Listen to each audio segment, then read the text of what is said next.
Aujourd'hui, nous allons nous intéresser à Notre-Dame de Paris. Maurice de Sully décida de sa construction.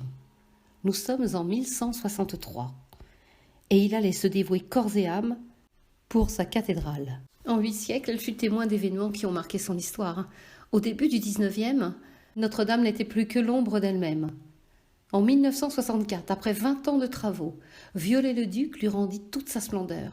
Le résultat fut impressionnant. Toutes les statues furent replacées dans les niches des contreforts. Puis, ce fut la restauration des clochetons, pinacles, crochets et gargouilles. De nouvelles chimères et autres animaux fabuleux viennent remplacer ceux qui avaient disparu au XVIIIe siècle. Viollet-le-Duc refait également toutes les toitures, renforce les combles, pose des beffrois neufs dans les tours et reconstruit la flèche en s'inspirant de celle qui existait au XVIIIe siècle. Elle est de forme octogonale et elle s'élève sur 2 niveaux.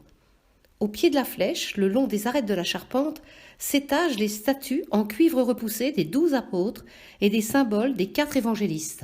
Il s'inspire de la tradition médiévale. En effet, sur chacun des 4 montants se tient un évangéliste et au-dessus de lui s'échelonnent 3 apôtres. Viollet-le-Duc s'est représenté sous les traits de saint Thomas. Et c'est le seul apôtre qui regarde vers la flèche comme pour admirer le travail de l'architecte. Notre-Dame a besoin d'une restauration. Il faut changer sa couverture de plomb. Et pour accéder au sommet de la flèche, culminant à 96 mètres, un échafaudage a été mis en place. Les sculptures de Adolphe-Victor Geoffroy de Chaume prennent le chemin de la Dordogne pour retrouver une beauté. Lors de la restauration de 1935 à 1937, afin d'harmoniser les œuvres oxydées, les sculptures ont été recouvertes d'une peinture verte. Le travail de restauration a consisté à ôter cette peinture afin de retrouver l'aspect d'origine des sculptures. La cité de l'architecture. Entrons. Les statues restaurées sont exposées au sein de la galerie des moulages. Saint-Pierre, Saint-Matthieu, Saint-André, Saint-Jacques le mineur, Saint-Paul et Saint-Jacques le majeur, Saint-Jean, Saint-Philippe et Saint-Thomas,